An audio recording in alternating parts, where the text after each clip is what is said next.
लग्नानंतर होईलच प्रेम या मालिकेचा आजचा म्हणजे 3 जूनचा भाग तुम्ही ऐकत आहात प्रेक्षकांनो. आणि बाप रे बाप, काय ती उत्सुकता ताणून धरली आहे आपली की विचारूच नका. सुरुवातीला जरा मागून दाखवलं त्यांनी, म्हणजे आता जीवा जरा कन्फ्यूज झालेला असतो ना की हे कुठे चाललेत वाढदिवस साजरा करायला वगैरे वगैरे.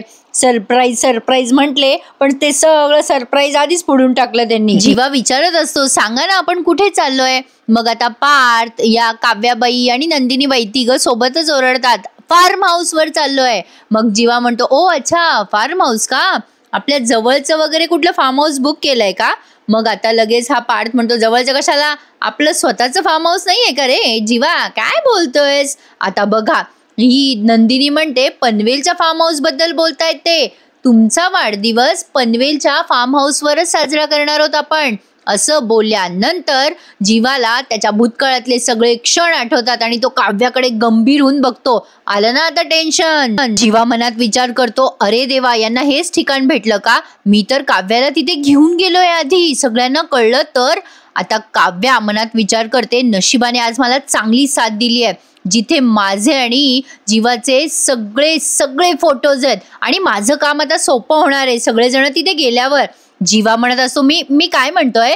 काव्या म्हणते, काही म्हणू नका, हे बघा मला तर फार्म हाऊसचे लोकेशन खूप आवडतात, hats off to you guys. Kavya पुढे काही बोलणार तेवढ्यात जीवा मोठ्याने म्हणतो, मला नाही आवडत, मला ना ऍक्च्युली नाहीये फार्म हाऊसवर वगैरे जायची इच्छा, संपला बरं विषय. आता मानिनी ताई म्हणतात, ए जीवा चल, काही काय, फार्म हाऊसवर जायला एका पायावर तयार राहायचं असू, किल्ली पण स्वतःकडेच ठेवायचंच नेहमी. मनात आलं की निघाला आपला फार्म हाऊसवर. आजच काय आलं रे तुझ्या मनात, काय झालंय जीवा, काय प्रॉब्लेम आहे. जीवा आता त्याच्या आईवर जोरात ओरडतो, प्रॉब्लेम आहे ना आई. मग आता पार्थ त्याच्यावर ओरडतो, काय झालं रे एवढ्याने का ओरडतोय, काय प्रॉब्लेम आहे तुला. जीवा म्हणतो, अरे दादा मला नाही करायचंय रे प्रवास. मग लगेच काव्या म्हणते, अरे आत्ताच तर तुम्ही म्हणाला ना की घरात तुम्हाला काही प्लॅन करायचं नाही, म्हणून तर आम्ही बाहेरच्या लोकेशनचा प्लॅन केलाय. काय झालं काय तुम्हाला. मुद्दाम काव्या त्याची उत्सुकता ताणून धरते बरं का. आणि हे सगळेच जण त्याच्याकडे गंभीररित्या बघायला लागतात आणि जीवाकडे या प्रश्नाचं उत्तरच नसतं, कारण याचा वाढदिवस आहे आणि सगळे साजरा करणार आहेत म्हटल्यावर याला काय प्रॉब्लेम असावा. आता हा प्रश्न तर मनात सगळ्यांच्या येणारच ना. त्यामुळे सगळेच जण आता जीवाकडे असे बघायला लागतात की काय रे बाबा, काय प्रॉब्लेम आहे तुला. पण आता बघा मध्येच त्यांनी पुन्हा रम्या आणि वसू आत्याचा सीन दाखवलाय. आता सगळेजण जरा साशंक होऊन बघतायत खरी जीवाकडे, पण बघा आता आजची मालिका एवढी रंगवली आहे त्यांनी, बाप रे बाप. आता रम्या म्हणते, अगं आई तुला सांगते मी, मला तिथे जायला काही प्रॉब्लेम नाहीये, पण तू जसा विचार करते ना तसं काही होणार नाहीये. बघ तू सगळा उलट विचार करून बघ ना. म्हणजे बघ त्या फार्म हाऊसवर गेल्यावर नंदिनी, जीवा, पार्थ आणि काव्या, अगं हे सगळे जण एकत्र असतील ना, आणि विचार कर आई त्यांना किती ऑकवर्ड वाटेल. म्हणजे जरा ऑकवर्ड सिच्युएशन असेलच ना, जुने विषय पुन्हा, नवीन वाद पुन्हा ती काव्या काहीतरी बोलेल, ती नंदिनी तिला समजवायला जाईल, अगं आई राडे होतील. आहा हा काय मजा येईल. थोडक्यात काय, मी तिथे न जाताच जीवाचा वाढदिवस खराब होईल. त्यावर वसवात्या म्हणतात, हो ग रम्या, अगो मी असा विचार केलाच नव्हता, पण बाई रम्या तू म्हणतेस तसंच झालं ना तर बाई मज्जा येईल खरी. पण काय ग रम्या, तू तिथे असावंस हा सगळा तमाशा बघायला, असं नाही वाटत आहे का तुला. नाही म्हणजे विचार कर ग बाई, असं म्हणते. रम्या म्हणते, अगाई मी केलाय सगळा विचार, मी तिथे काही जाणार नाहीच आहे. तू बघ ना, म्हणजे विचार कर, मी तिथे असताना जर ते वाद तिथे झाले त्यांच्यामध्ये तर मिथुन मामा मामीला सांगेल ना. त्यापेक्षा मी इथूनच मजा घेते, उगाचच हे सगळं प्रकरण माझ्यावर शेकायचं. जाऊ दे ग आई, आपण मायले की आपण इथूनच मजा घेऊया त्या सगळ्यांची. पण काय ग आई, हे सगळं वाढदिवसाचं प्लॅनिंग वगैरे जीवाला माहिती आहे की नाही. आणि आता रम्याने असं प्रश्न विचारल्यानंतर वसवात्याला काही माहिती नसतं जीवाला माहिती आहे का नाही माहिती आहे, त्यामुळे दोघींवर नुसते कॅमेरे फ्लॅश केलेत. आता इकडे पहा, पुन्हा वाढदिवसाचं प्लॅनिंग चालू झालंय. हा पार्थ म्हणत असतो जीवाला, अरे जीवा तुला काही टेन्शन घ्यायची गरजच नाहीये, तू मस्तपैकी आनंद घे, मी ड्राईव्ह करणार आहे, तू एसीत बस आणि मज्जा कर. आता नंदिनी पण म्हणते, हो अहो जीवा छान वाटेल तुम्हाला. आता मुद्दाम काव्या म्हणते, मला सांगा पार्थ, अहो ते तुमचं लोकेशन कसं आहे हो नेमकं फार्म हाऊसचं. पार्थ म्हणतो अहो लोकेशन काय म्हणता काव्या, मोठा बंगला आहे, सगळीकडे हिरवळ आहे, अहो छान वॉक घेता घेता आपल्याला गप्पा पण मारता येतील काव्या. पार्थ जरा जास्तीच रोमॅन्टिक मूडमध्ये गेलाय आणि पुन्हा म्हणतो कसा, प्रत्येकाला तिथे वेगवेगळ्या रूम्स आहेत, माझी रूम वेगळी आहे, जीवाची रूम वेगळी आहे, बाबाची पण वेगळी आहे. आता काव्या म्हणते काय सांगताय, जीवाची रूम वेगळी आहे म्हणजे तुम्हा भावाभावांची पण वेगवेगळी रूम आहे. काव्या प्रत्येक वेळेला बोलते आणि जीवाकडे असं बघते जसं काही या जीवाला टॉन्टच मारतीये आणि हो ती टॉन्टच मारत असते. पार्थ म्हणतो जीवाची त्याची सेपरेट रूम आहेच आणि तो त्याच्या रूमच्या बाबतीत खूप पॉझिटिव्ह आहे बरं का. लगेच काव्या म्हणते काय सांगताय पार्थ, अरे बापरे काहीतरी टॉप सिक्रेट आहे वाटतं जीवा देशमुखांचं त्या रूममध्ये. आता काव्या असं बोलल्यानंतर नंदिनीला उत्सुकता वाटते बरं का. आता लगेच पार्थ म्हणतो असू द्या काव्या टॉप सिक्रेट, पण आपलं फार्म हाऊसचा प्लॅन ऑन झालाय बरं का, चला आता आपल्याला पटकन निघायचंय. जीवा म्हणत असतो नको नको कशाला, नाही म्हणजे काय चाललंय काय तुमचं, सगळे बरे आहात ना तुम्ही, फार्म हाऊसवर वगैरे कशाला जायचं ना, म्हणजे आत्ताच नंदिनी कुठेतरी बरी होतीये, रिकवर होतीये आणि तुमचं काय चाललं, बाहेर जाऊ फिरायला गाडीने जाऊ म्हणतायत, नको नको कुठेच जायचं नाही. हिला नाही कळत नंदिनीला, पण तुम्हाला नाही दिसत का तिची अवस्था, किती त्रास होईल तिला, दगदग होईल ना तिची तिकडे. आता लगेच काव्या म्हणते अय्या किती गोड किती छान, या जीवाला कळे नाही याची काय करू लागली. मग आता काव्या म्हणते अगदी लवर बॉय आहात तुम्ही, हजबंड ऑफ द इयरच म्हणा ना.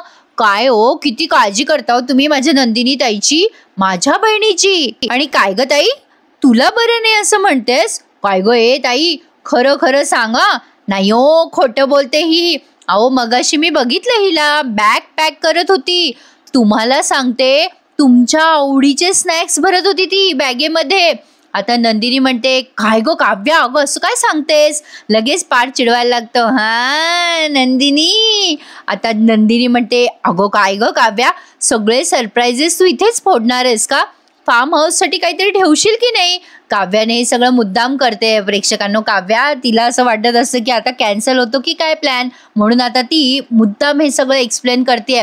एखादं लहान मूल नाही का कुठे एखाद्या ठिकाणी जायचं असेल तर कसं जिद्द करतं, नाही नाही तिथे खूप छान आहे आपल्याला मजा येईल असं तसं, तसं ही काव्या काहीतरी बिचारी बालिशपणा करते. असो पण आता नेमकं तिथे गेल्यावर काय हे खूप मोठं रहस्य आहे.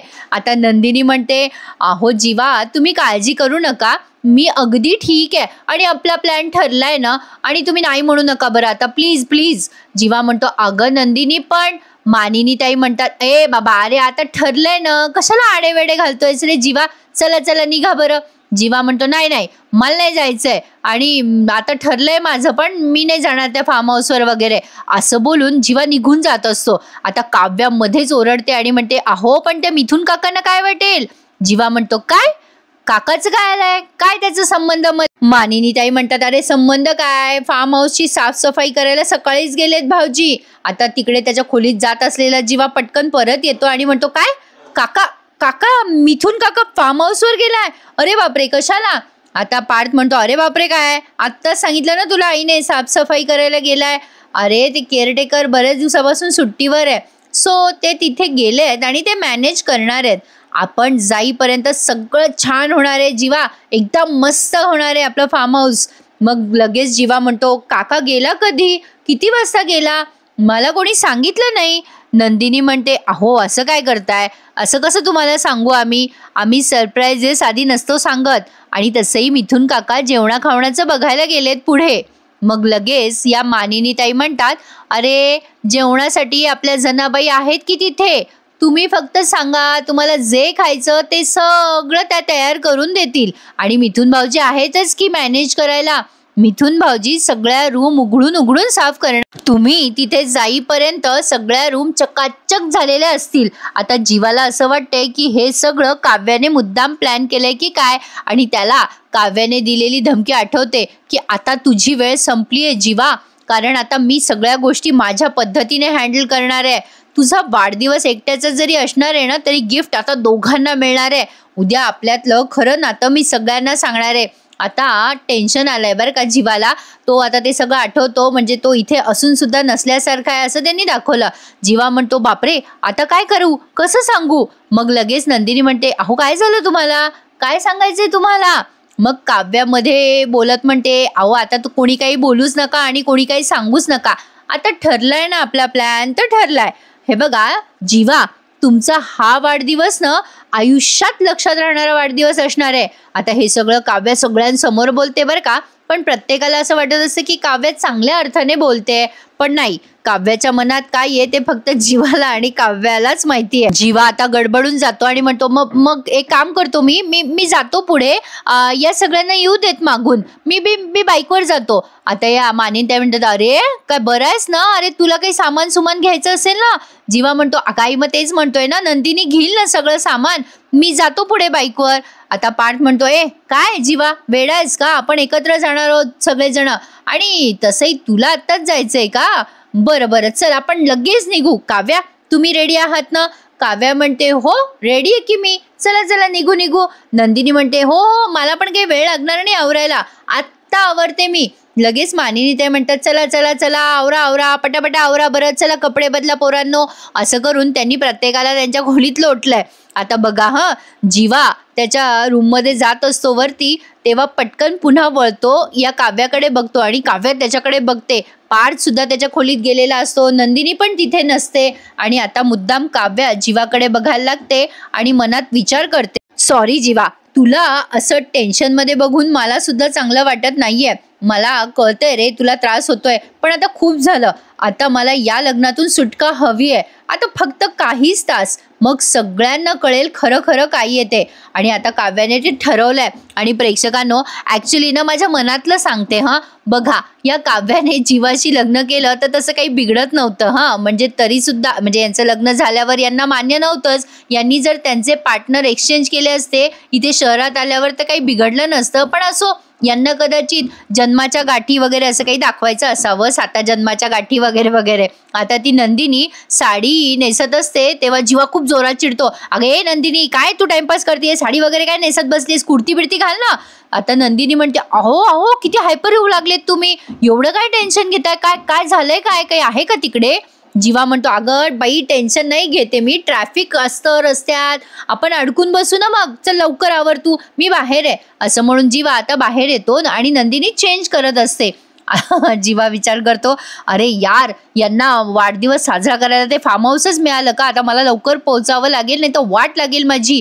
त्या मिथून काकाला फोन करून बघतो. असं म्हणून या जीवाने फोन लावलाय, पण नेटवर्क नसतं तिथले, म्हणजे त्या मिथून काकाच्या फोनवर नेटवर्क नसतं. आता जीवा विचार करतो फार्म हाऊसवर नेटवर्कच नसतो. अरे बापरे, म्हणजे मिथून काका फार्म हाऊसवर पोहोचला तर, अरे देवा. आता आणखीन जीवा धांदल करतो बरं का, गडबड करतो आणि डायरेक्ट गाडी जवळ येतो. अरे दादा चल लवकर, अरे चाबी दे मी ड्राईव्ह करतो. आणि या दोघी कुठे राहिल्या.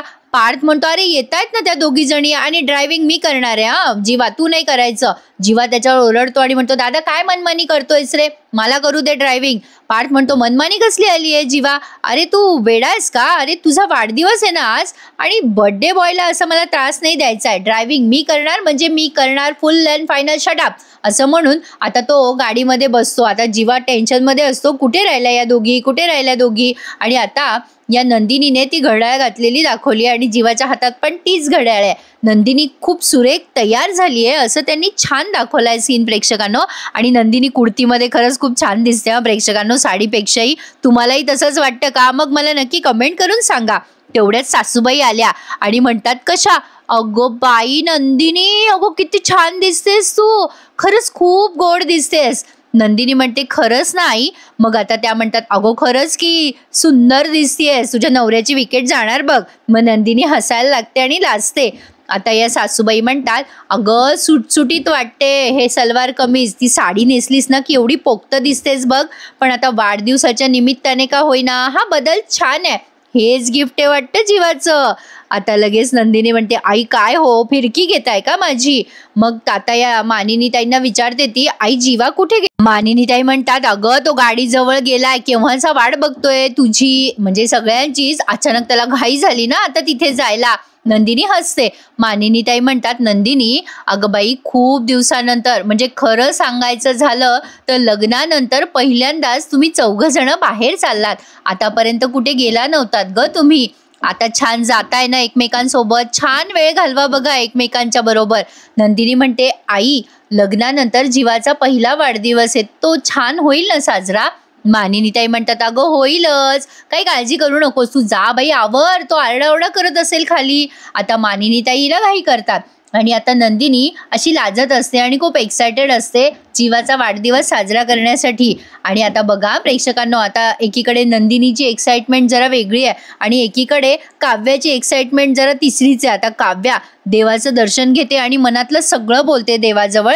काव्या छान फंकी रेडी झाली आहे, मस्त तिने जीन्सचं जॅकेट वगैरे घातलंय आणि सॉलिड दिसते. काव्या अजूनही जीवाच्या प्रेमात आहे, ती काही जीवाला विसरलेली नाहीये. आता ती देवाजवळ प्रार्थना करत असते आणि तिला तो सीन आठवतो जेव्हा नंदिनी आणि पार्थचं लग्न असतं ना, तर त्या लग्नामध्ये तिला हा जीवा बोलतो की अगं काव्या, तुझे वडील ना खूप आनंदात आहेत बघ आज. आणि जेव्हा माणूस आनंदात असतो ना, तेव्हा मनातलं जे हवंय ते आपल्याला मिळतं. म्हणजे तू बोलून टाक की तुझ्या बाबांजवळ, नाहीतर मी जातो आणि तुझा हात मागतो तुझ्या बाबांजवळ. आज तुला सांगतो मी, तुझे वडील अगदी आनंदात हो म्हणतील आणि आनंदात असलेला माणूस अगदी काहीही द्यायला तयार होतो ग. आता तिला हा सीन आठवतो लग्नातला आणि ती विचार करते, माझ्या नशिबात जीवाचं प्रेम नव्हतं आणि ते सगळं लग्न तिचं बिथरलं बिचारीचं, ते सगळे सीन पुन्हा दाखवलेत. म्हणजे तिला नाईलाजास्तव पार्थ सोबत लग्न करावं लागलं वगैरे वगैरे मनाविरुद्ध, ते सगळे सीन पुन्हा एकदा दाखवले बाबा त्यांनी. आणि आता ही विचार करते काव्या मनातल्या मनात की हे लग्न मला नको होतं. आज मी माझ्या नशिबाची घडी सरळ करणार आहे. आज जीवाचा वाढदिवस माझ्यासाठी नवीन सुरुवात घेऊन येणार आहे. जे जीवाने त्याच्या मनात आणि छातीवर कोरलंय ना, ते नाव आज सगळ्यांना कळेल. JK मधली के म्हणजे काव्याचे, हे आता सत्य सगळ्यांसमोर मी आणणार आहे देवा. असं म्हणून आता तिने देवाला नमस्कार केलाय, रादर देवाकडनं आशीर्वाद मागितलाय असं म्हणायला हरकत नाहीये. पण प्रेक्षकांनो, पण मला आता असं वाटायला लागलंय बरं का मंडळी, की आता ही काव्या जे सुरुवात वगैरे म्हणते ना, ते कदाचित तिच्या आणि पार्थच्या नात्याची वेगळी सुरुवातही असू शकते. म्हणजे बघा, आज तिने जे काही देवाजवळ मागितलंय ते तिला मिळणार आहे की नाही मिळणार आहे हे आपल्याला माहिती नाहीये. पण आजपासनं कुठल्या तरी गोष्टीची नवीन सुरुवात होणार आहे हे मात्र कन्फर्म आहे. आता बघा जीवा गाडीच्या आरशामध्ये स्वतःला बघतो, त्याचं प्रतिबिंब तो बघतो आणि त्याला त्याच्या छातीवर कोरलेलं काव्या हे नाव आठवतं आणि काही सेकंदासाठी तो काव्यासाठी इमोशनल होतो. आता जीवा जरा डबल ढोलकी दाखवलाय बरं का प्रेक्षकांनो. काव्या त्याला जे काही बोलली ते काही चुकीचं नाहीये. आता त्याला आठवतं की तो काव्याच्या किती प्रेमात आहे, किती अखंड बुडालाय प्रेमामध्ये. पण आता त्याच्या समोर तर नंदिनी आहे, त्याचं भविष्य काहीतरी वेगळं आहे. आता त्याने हे सगळं पटकन एक्सेप्ट केलंय. आता ते काव्या नाव ते झाकून टाकतो बरं का तो. आणि तेवढ्यात मागून नंदिनी येते, ती पण छान अशी रेडी होऊन आली आहे. आणि आता जीवाचं लक्ष नंदिनीकडे जातं, पण त्याने पटकन त्याच्या शर्टचं बटन लावून टाकलंय जेणेकरून ते काव्या नाव कोणाला दिसू नये म्हणून. बापरे, जीवाने बॉडी वगैरे भारी बनवली आहे प्रेक्षकांनो. पण बघा, आता नंदिनी समोर येता क्षणी जीवा एकदम पलटला आणि काव्याची नंदिनी त्याच्या समोर येता क्षणी तो म्हणतो, अरे वा नंदिनी, तू खूप सुंदर दिसतीयस. आणि आता तो एक क्षण तिच्याकडे असं बघायला लागतो आणि तीही त्याच्याकडे बघायला लागते. हा सीन जरा रंगवला बरं का त्यांनी. पण आता बघा, अगदी वीज कडाडल्यासारखी नंदिनी पुढे जाताच काव्या त्याच्या समोर येते. पण बघा, नंदिनी त्याला म्हणते, जीवा काय झालं, आता उशीर नाही होते का तुम्हाला? अहो चला, आपल्याला फार्म हाऊसवर जायचंय. जीवा तिच्याकडे इतका एकटक बघतोय ना प्रेक्षकांनो, काय डबल स्टँडर्ड वागतोय बघा ना. आता लगेच काव्या येते बरं का समोर आणि काव्या तिच्या निर्णयावर ठाम आहे. काव्या आता त्याच्याकडे अशी बघायला लागते बरं का. काव्या किती छान दिसते ना प्रेक्षकांनो, खूपच गोड दिसते. तिला अशा लुकमध्येच दाखवावं, छान दिसते ती खूप. आता पार्थ आणि काव्याची जोडी मात्र सुंदर दिसते, कारण त्याने पण जीन्सचं जॅकेट घातलंय आणि काव्याने सुद्धा. दोघेही जण अगदी मेड फॉर इच अदर वाटताय. आणि कदाचित पार्थला सुद्धा तसंच वाटलं बरं का. तो काव्याकडे बघतो आणि स्माइल करतो, मॅचिंग झालेत ना दोघं जण असं. तर आता बघा, ही काव्या जीवाकडे बघत असते, तेवढ्यात तिथे पार्थ येतो आणि मग एकदम तो या काव्याला म्हणतो, काव्या तुम्ही खूप छान दिसता आहात. आणि मग जीवाला कसं तरी होतं बरं का. पार्थ तिचं कौतुक करत होता, हा मगाशी नंदिनीचं कौतुक करत होता ते चाललं. मी खूप एक्सायटेड आहे आपल्या फार्म हाऊसवर जाण्यासाठी. पार्थ म्हणतो, हो मी सुद्धा एक्सायटेड आहे. खरंच काव्या तुम्ही खूप छान दिसताय. आता काव्या त्याच्याकडे जरा रागाने बघते ना, मग लगेच पार्थ म्हणतो, अरे वा नंदिनी तुम्ही पण छान दिसताय. हा लुक तुम्ही बर्थडे बॉयसाठी केलाय की फार्म हाऊसवर जाण्यासाठी केलाय. मग नंदिनी लाजते आणि मग लगेच पार्थ तिला चिडवायला लागतं, हा कळलं कळलं. आणि लगेच जीवा चिडतो यांच्यावर आणि म्हणतो, काय गप्पा मारत बसलाय, चला चला लवकर चला. मग आता काव्या जाता जाता जीवाला अशी लुक देत असते. आता हे दोघेही भाऊ समोर बसलेत गाडीमध्ये आणि पार्थ आणि नंदिनी दोघे जण डिक्कीमध्ये सामान ठेवतायत. मग लगेच आता काव्याला कळतंय की जीवाला टेन्शन आलंय आणि काव्या त्याला असं चिडवतीये असं त्यांनी तिचे हावभाव दाखवलेत. या दोघी बहिणी मागे बसल्यात आणि मग जीवा म्हणतो, दादा यार लवकर चल, मॅपमध्ये 2 तास दाखवताय, ट्रॅफिक आहे अजून. त्यावर पार्थ म्हणतो, अरे यार जीवा काय टेन्शन घेतोयस तू, अरे गाडी नाही चालवणार मी, विमान उडवणार आहे विमान. चलो यात्रियों अपनी कुर्सी की पेटी बांध लो, अभी जहाज टेक ऑफ होने वाला है. जीवा म्हणतो, अरे यार दादा किती टाइमपास करतोयस तू. काव्या म्हणते, कमाल आहे नाही, आपण सगळे पहिल्यांदा एकत्र बाहेर जातोय लग्नाच्या नंतर. आल्यानंतर सगळ्यांचा मूड बदललेला असेल नाही का. आता काव्या हे चांगल्या अर्थाने बोललीये असं पार्थला वाटतं, पण जीवाला माहितीये की ती कुठल्या अर्थाने बोलते. आता बघा हा, पार्थ म्हणत असतो, आय होप खरंच तुमचा मूड चांगला झालेला असेल. मग लगेच जीवा म्हणतो, अरे यार चल ना दादा. जीवा खूप घाई करत असतो, अरे चल ना दादा. मग मध्येच म्हणते नंदिनी, थांबा थांबा 1 मिनिट. जीवा म्हणतो, आता काय यार. नंदिनी म्हणते, अरे गणपती बाप्पा मोरया. असं गाडी चालवताना म्हणतो की नाही आपण प्रेक्षकांना, कुठे प्रवासाला जात असेल तर सगळेजण मोरया असं म्हणतात आणि एपिसोड संपतो. आता पुढच्या भागात त्यांनी तोच प्रोमो दाखवलाय जो सध्या चालू आहे सोशल मीडियावर. आता लगेच ते पोहोचल्यावर पार्थ म्हणतो की अरे पोहोचलो आपण फार्म हाऊसवर. मग नंदिनी म्हणते, मिथुन काकांनी रूम सजवली असेल नाही, आधीच छान आवरलेली असेल. मग जीवा म्हणतो, अरे बापरे माझे आणि काव्याचे फोटोज. हे मनातल्या मनात बोलतो तो आणि प्रेक्षकांना तो पळत पळत तिथे जातो आणि पुढे काय होणार हा सस्पेन्स ठेवलाय त्यांनी. तुम्हाला काय वाटतं प्रेक्षकांनो, तुमच्या प्रतिक्रिया मला आवर्जून कळवा. मी आज एक पोल सुद्धा टाकणार आहे, त्यावर तुमच्या कमेंट्स नक्की मला सुचवा. खरंच काव्या आणि जीवाचं सत्य बाहेर येईल का, मला नाही वाटत येईल म्हणून, पण तुम्ही तुमच्या कमेंट्स मला. जीवा आणि काव्याचे फोटो सगळेजण बघतील का तिथे काहीतरी तिसरंच रंगवून ठेवलेलं असेल. पण माझा अंदाज आहे की मिथुन काकांना कळणार आहे या दोघांच्या नात्याबद्दल. तुमचा अंदाज मला कळवा प्रेक्षकांनो, तुमच्या कमेंट्सच्या मी वाट बघणार आहे. आणि माझा व्हिडिओ लाईक, शेअर आणि सबस्क्राईब करायला विसरू नका. लग्नानंतर होईलच प्रेम या मालिकेचे खरेखुरे रिव्ह्यू ऐकण्यासाठी आपल्या चॅनलला नक्की सबस्क्राईब करा. भेटूयात उद्या, तोपर्यंत टेक केअर, धन्यवाद.